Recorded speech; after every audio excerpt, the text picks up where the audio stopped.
Tyaktva karma phala sangam.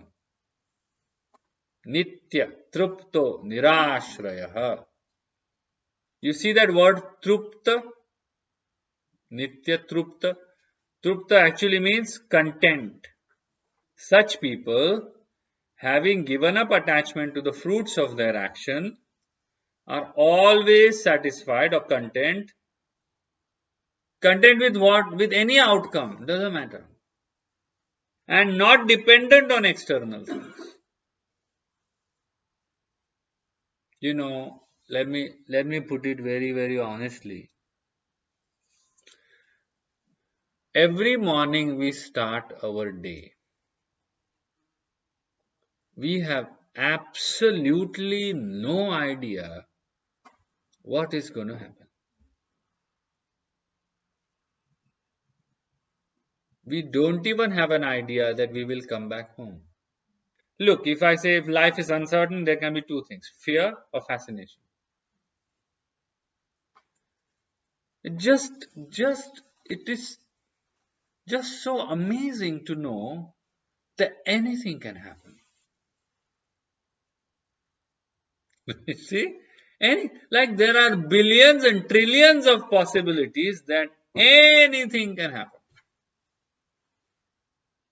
Good also and bad also. So, why should I think of the bad? That choice at least I have, no? I may not have choice about what things may happen, but I do have the choice about the way I should perceive them. That is the choice God has given me. So my whole day is in God's hands or whoever's hands.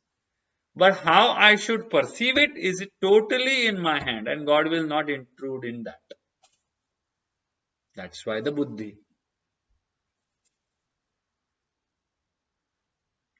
Learn to be fascinated by uncertainty of life. You see, the whole animal kingdom up to humans fear uncertainty. It's a natural fight and flight response.